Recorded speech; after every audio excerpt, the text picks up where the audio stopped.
Imagine you're driving on a car and you plan to drive up an inclined road. The first thing you're probably wondering is, how steep is this road? Well, simple. Just graph the line with some function, get 2 points on the line with some coordinates, and divide the points difference in height over difference in length. But how about if instead of an inclined road, it's a hill? Okay, sure. Just graph the points with some function, get 2 points on the curve with some coordinates, and divide the points as difference in height over difference in length. But wait a minute. This slope isn't the same as our car's path? That's kind of inaccurate, don't you think? Let's make the slope more accurate to our car by making the 2 points closer.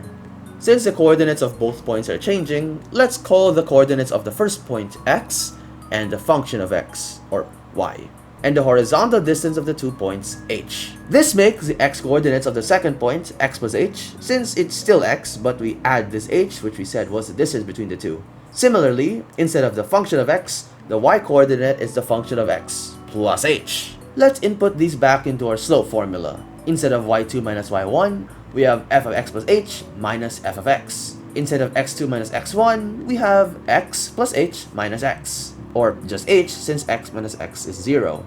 Okay, now let's put smaller and smaller distances between the 2 points until our slope is completely accurate. Let's try h equals 5, h equals 3, h equals 1, or h equals 0.1, and they're close, but I want the slope at this exact point. Too bad I can't, since that would mean h equals 0 and I don't want to make daddy math mad. Oh wait, I can if I smack a limit on this equation as h approaches 0. Ha! Now this equation works since h is approaching 0. Not actually 0. And oh wait, I just defined the derivative, didn't I? Kill me. A derivative is essentially the steepness of a line at a single point. The formula we just made right here is the definition of a derivative. It's just a slope formula but under a new coat of paint, and also there's a limit I smacked on there because why not, I said so. You can get the derivative of pretty much any function if you apply the formula. For example, f of x is equal to x squared. Let's get the derivative of this function from the definition. F prime of x is equal to the limit as h approaches 0 of f of x plus h minus f of x all over h. Yeah, there are different notations for derivatives, I don't care though. Since f of x is equal to x squared, let's substitute f of x for x squared and f of x plus h for x plus h squared. The goal of solving this limit is to remove the h in the denominator so we can substitute h for 0.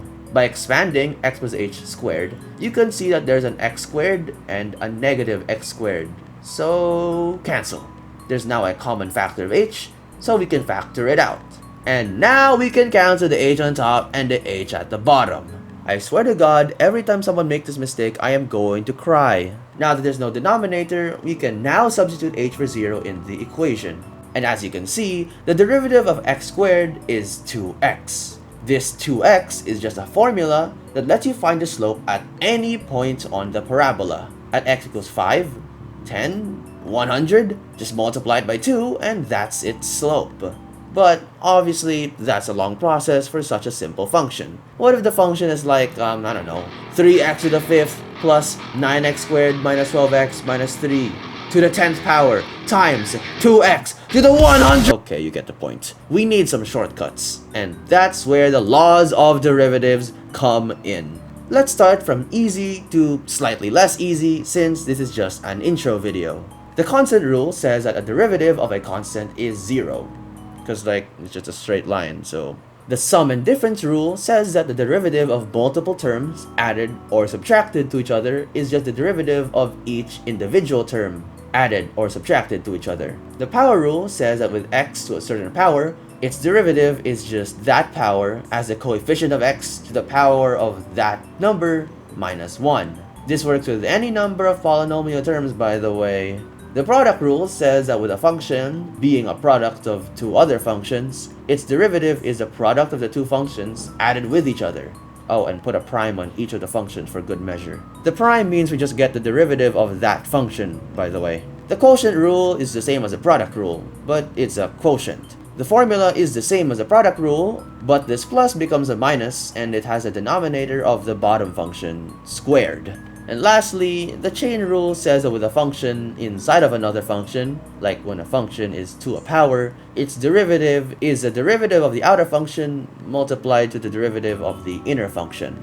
Yeah, it's a bit hard, so try this. Let's say you have a function of f of x is equal to x plus 2 squared. There are two ways you could solve this equation, so let's start with the sum rule. X plus 2 squared can be rewritten as x squared plus 4x plus 4, if you remember your 8th grade algebra. As you can see, it is now a sum of 3 terms. You can get its derivative by getting the derivative of each term individually. With the power rule, the derivative of x squared is 2x by bringing down the 2 and subtracting the power by 1.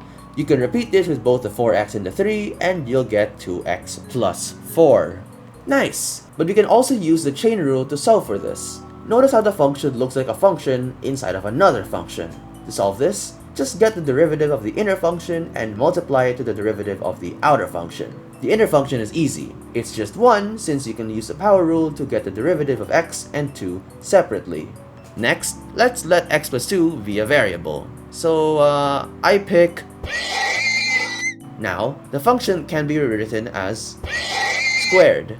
Looks familiar? You can use the power rule to get the derivative, which is 2. Now, replace with x plus 2 to get 2 times x plus 2. By distributing the 2, the derivative of the outer function is 2x plus 4.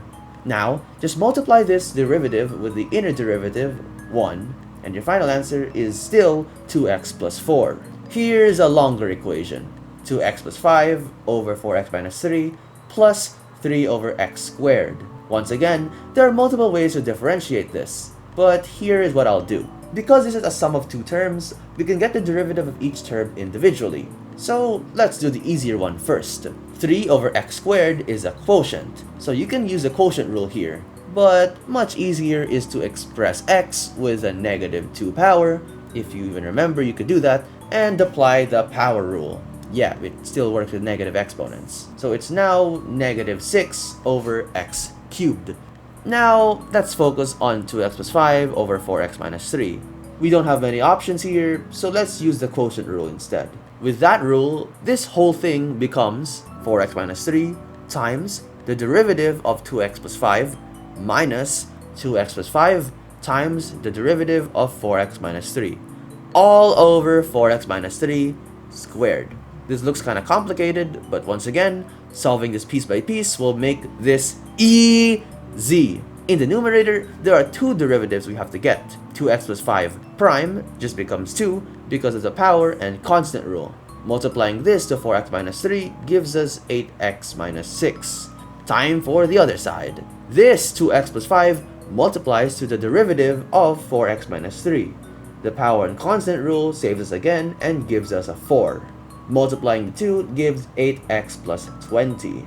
Putting this back into the equation gives us 8x minus 6 minus 8x plus 20 all over 4x minus 3 squared. Now, it's just simple algebra of distributing the negative 1 to get 8x minus 6 minus 8x minus 20 all over 4x minus 3 squared. Add the like terms and we get negative 26 over 4x minus 3 squared. Don't forget to add the derivative of the other and you have your final answer. Yeah! As you can see, the hard part is not the calculus itself. It's all the algebra you have to do after you substitute the functions. So yeah, review your laws of exponents, factoring, binomials, whatever. Let's have one more example using these laws. The derivative of 2 square root x minus 1 over 2 square root x. It's not super long or anything, but the exponents are a bit, To solve this, let's use the power rule to simplify the process. The square root of x is just x to the power of 1/2. So 2 times square root of x is just 2 times x to the 1/2. Power ruling this gives us 1/2 times 2x to the 1/2 power minus 1, or x to the negative 1/2 power.